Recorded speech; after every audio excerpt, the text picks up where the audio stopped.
Fala um pouco sobre a predestinação para não gerar confusão. Pois não. Não é uma doutrina fácil. Santo Inácio, quando fundou os jesuítas, ele pôs lá nos estatutos jesuítas que os jesuítas seriam estritamente tomistas. Mas dizia aos seus padres, não fale muito da predestinação, porque vai ser difícil para as pessoas mais simples separar isso da de Lutero, né? Depois, com o tempo, o molinismo surge como uma reação ao tomismo. Então, Santo Inácio e os pais fundadores, os padres fundadores da companhia, eles eram tomistas até na doutrina da predestinação. Mas a sequência, né, o hábito do cachimbo faz a boca torta. De tanto não falar, acabou gerando uma coisa contrária. Então é o seguinte, qual é a diferença entre a predestinação tomista e a predestinação molinista? É que Molina diz que Deus nos salva em previsão dos nossos méritos. Enquanto Santo Tomás diz que não. Ele não salva em previsão dos nossos méritos, conquanto estejamos obrigados a ter méritos para nos salvar.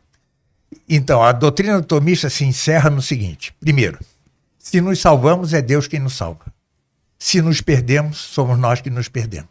Tá? Quem tentou resolver esse miolo caiu em problemas. Né? O Papa Júlio... E agora? Era um Papa jesuíta, tá? Que diante daquela discussão horrorosa entre dominicanos e jesuítas, horrível mesmo, hein? Parecia coisa de Congresso Nacional, sabe? Era horrível. Ele montou comissões para estudar o assunto e chegou à conclusão que não podia chegar a nenhuma conclusão e autorizou as duas doutrinas como as únicas. Atenção, estamos com uma oferta realmente imperdível. Você compra a coleção inteira do Varney-Hagen e ainda ganha esse livro de bônus. São 7 livros. Aproveite que não vai durar para sempre. Que se podem defender no âmbito católico. Nem a de Santo Tomás, as duas podem defender-se e proibiu, e eu quero ser católico, né? Proibiu que acusássemos os outros de heresia. Tá? Mas, obviamente, o molinismo tem uns visos de pelagianismo, entendeu? Tem uns visos de pelagianismo. Uns visos. Não chega a ser pelagianismo, não é herético, o Papa disse que não era, não é. Mas, enquanto a de Santo Tomás é a mais equilibrada. Mas o fato é que é coisa para teólogo, né? Tá certo? É difícil explicar isso para o povo. Qual é a diferença com Lutero? Para Lutero, se nos salvamos, é Deus quem nos salva. Se nos perdemos, é Deus que nos perde. Para Santo Tomás, se nos salvamos, é Deus que nos salva, mas se nos perdemos, somos nós que nos perdemos. Tá certo? É o equilíbrio perfeito que impede o voluntarismo, por um lado, tá certo? E o quietismo, por outro, né? Tá certo? Como dizia Lutero, né? Peque fortemente, mas creia mais fortemente ainda. Não. Se nos perdemos, a culpa é nossa. Aí, no meio, eu já escrevi sobre isso, né?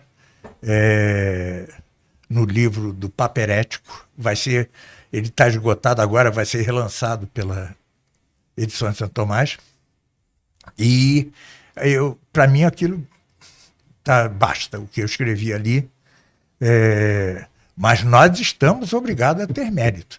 Porque imagina o seguinte, o sujeito que se crê predestinado porque tem fé e diz o seguinte, então não preciso cumprir a lei, entendeu? Eu vou levar uma vida, eu estou salvo porque eu tenho fé, tá certo? Não, Deus quer o mérito. Se você é um predestinado, é óbvio que você vai querer ter mérito, tá certo? É óbvio que vai querer ter mérito. Ou dizem que a predestinação viola o livre-arbítrio. Não viola. Não, eu sei que não, mas como harmonizar os dois? Porque livre-arbítrio, chamemo-lo causa segunda. E moção divina, causa primeira. Pois bem, a moção da causa primeira não anula a ação da causa segunda. Quando nós somos salvos por Deus, nós somos salvos com todo o nosso aparato psíquico, incluindo o livre-arbítrio. Porque Deus delicado, né? Discutindo questões do Apocalipse, e essa gente anti-Israel demasiado diz assim, Israel, o povo judeu, tá? Não é Estado. Diz assim, não, essa conversão do fim dos tempos dos judeus, isso é um grande milagre de Deus. Mas Deus não age assim. Deus intervém milagrosamente, mas por causas segundas. Tem causas segundas. Afinal, ele poderia ter nos salvo por simples moção e fez o seu filho vir aqui morrer para dar face humana à redenção, correto? Então, ele não faz isso. Então, ele nos faz, predestina-nos, fazendo-nos ter méritos próprios. Entendeu? As duas coisas são verdadeiras. Tá? Agora, eu concedo que Santo Inácio tinha certa razão ao dizer que é uma doutrina difícil, né? É uma doutrina difícil. Mas compare-se a doutrina de Santo Tomás com a doutrina de Lutero, é abismal, né? É abismal. E o autor da Ética Protestante, Max Weber, ele o diz no livro A Ética Protestante, né? Compara isso com a doutrina de Santo Tomás e tal. E a de Molina é muito fraquinha, muito fraquinha. Mas teve importantes homens que foram próximas dela, eram os congruístas, São Roberto Bellarmino, por exemplo, São Francisco de Sales, que não sabia se aderia a Santo Tomás ou ao outro, ficou indeciso até o fim da vida. Ou seja, as duas doutrinas têm lugar na igreja, nós não podemos acusar, o Papa obrigou a não acusá-la de... Agora, ele também autorizou o debate, tá certo? O debate. A de Santo Tomás é que impede o voluntarismo, por um lado, e o quietismo, por outro, né? Ao passo que a de Molina estimula o voluntarismo e a de Lutero o quietismo. Interessante. São Tomás combate os dois erros opostos. E incrível que você lê na Suma e você está vendo Molina falar, você está vendo Lutero falar. É impressionante. Impressionante como ele anteviu, se é que já não havia essas posições lá e a gente não sabe, né? Provavelmente havia algo. Mas ele era muito inteligente, ele pegava esse algo e transformava numa baita objeção. Mas é impressionante, ele está respondendo a Lutero e a Molina, aos dois, né? Já Banhes, que foi o grande paladino da predestinação tomista, eu acho que exagera um pouco, entendeu? Ele não enfatiza demais a necessidade do mérito, entendeu? É tudo a premoção divina, que aliás, é uma expressão que pode dar espaço para confusões. Premoção física divina. Não é uma... Pelo menos, não tenho isso aprofundado, porque o meu interesse começou com Santo Tomás e esgotou-se com Santo Tomás. Eu resolvi a coisa. Eu, quando me converti, era 1998, eu tinha 48 anos, algo assim, e isso me perturbou muito, claro, né? Eu era um ateu, eu era um agnóstico já. Então, foi décadas pensando nisso, até que eu escrevi e sosseguei, né? Eu entendi, sosseguei. É mais ou menos a história do Apocalipse, né? Chegou uma hora que eu disse, não, agora vamos escrever, porque já me preocupei demais com o assunto, né? E qual é o interesse do senhor na física? Não sei. Eu sei que eu amo isso. Eu amo. Né? Nesse livro aqui, o de baixo, Questões de Filosofia e Teologia, há um texto meu chamado Da Necessidade da Física Geral Aristotélica e Tomista, em que eu explano. Eu entendo perfeitamente tudo. Eu leio Einstein, leio todos. Mas não tenho condições de eu mesmo produzir alguma coisa. Embora eu ainda sonhe produzir algo quanto à mecânica quântica. Tá? Mas é amor, entendeu? Eu gosto. E o engraçado é que quando eu era estudante, havia a opção de fazer o clássico ou o científico. No clássico estudavam-se as chamadas exatas, no científico, e no clássico as chamadas humanas. E eu fui para as humanas, né? Mas hoje amo essa parte que eu desprezei na juventude. É por amor. E eu acho que formar tomistas bons em física, capazes de, pelo menos, compreender, não de criar, isso é coisa para gigante como o Padre Calderon, que afinal, é um engenheiro nuclear, isso não é qualquer coisa.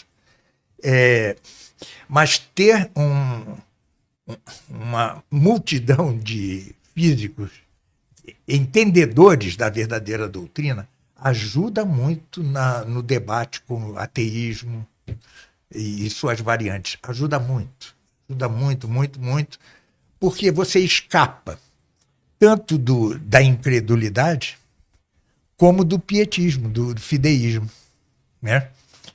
É aquela corrente fideísta dos franciscanos, de São Boaventura, que queria provar que o mundo foi criado no tempo. E Santo Tomás dizendo, não há prova de que o mundo foi criado no tempo. Sabemos-lo por fé.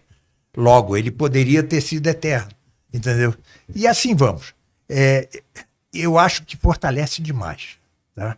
Fortalece demais. Mas, efetivamente, é preciso ter algum traquejo com a matemática avançada, né? Coisa que eu fui conquistando aos poucos, né? Aos poucos. Mas lembre-se que eu sou velho o suficiente para ter tido uma educação melhor, né? Sim, a educação naquela época era bem melhor. Era ruim já era laica, já não, mas era muito melhor, né? Eu saio do que hoje seria o 2º grau, eu saio sabendo 3 línguas, entendeu? Incluindo o latim, foram 6 anos de latim. Era outra coisa, né? Outro nível. Outro nível. Mas então é isso. Ou seja, eu escrevi esse livro para responder aos que dizem que eu exagero, há muita crítica a mim mesmo, quanto ao fato de que o magistério da igreja, desde João 22, foi tomista. E foi mesmo. Mesmo os não tomistas, como os jesuítas, eram jesuítas às vezes, eram franciscanos outras, mesmo eles guardavam umas palavras de elogio, mas como a maioria dos papas não foi nem jesuíta, nem franciscano, eles penderam muito para o tomismo, e eu ponho todas as declarações principais desde João 22. Agora, eu gostaria que o senhor falasse um pouco sobre João de São Tomás. João de Santo Tomás é, depois do cardeal Caetano, o 2º nome mais expressivo do tomismo, né? Mas enquanto o cardeal Caetano... Bom, e ele realmente é um prodígio, tá? É um prodígio. Seu livro, são volumes imensos de lógica, de tudo. Bom, de teologia, é um prodígio. Mas enquanto o cardeal Caetano derrapava na metafísica, João de Santo Tomás derrapa exatamente naquilo a que ele dedicou mais sua vida, que é na lógica. Ele derrapa na lógica feio, e isso vai ter eco até Jacques Maritain. Jacques Maritain foi o lógico tomista do século XX. Ele escreveu aquele livro, como é? Lógica Menor, A Ordem dos Conceitos, né, que saiu pela Zahar. Não me lembro que editora é. Eu, quando fiz faculdade de filosofia, eu fiz no Mosteiro de São Bento, né? Ali se estudava Jacques Maritain, né? E eu demorei para entender que havia falhas em Jacques Maritain herdadas de Santo Tomás, de João de Santo Tomás. Em qual livro agora?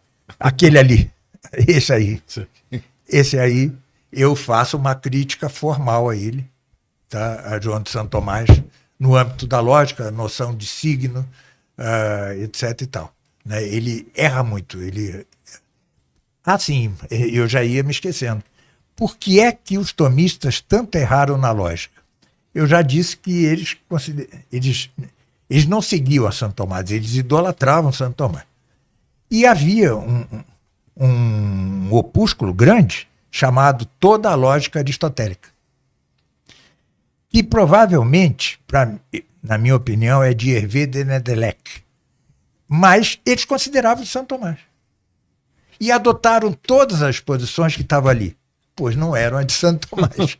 Era de um tomista, ou meio eclético, Hervé de Nedelec, do século XV, eu acho. 15 ou 14. Agora me falha. Mas tem todos os trejeitos do Hervé de Nedelec e foi admitida por João de Santo Tomás, sobretudo, como autêntica. Hoje você entra em qualquer coleção de obras completas de Santo Tomás, não está lá. Não está. Entre naquele corpus tomístico, que é um ótimo site, né, da Opus Dei, né? Então você procura lá, não tem. Então, veja, ele baseia sua lógica numa falsidade. Isso acarreta erros que foram influindo nos tomistas até Jacques Maritain, e que só Santiago Ramírez começou a superar. Mas, como eu disse, ele em 64 ele reconhece que o cardeal Caetano estava errado, que Santo Tomás tinha errado na juventude, mas já vem o Vaticano II. Né? Você acaba de assistir um corte do Caravelas Podcast. Na tela está aparecendo o episódio completo e outro corte. Muito obrigado pela atenção.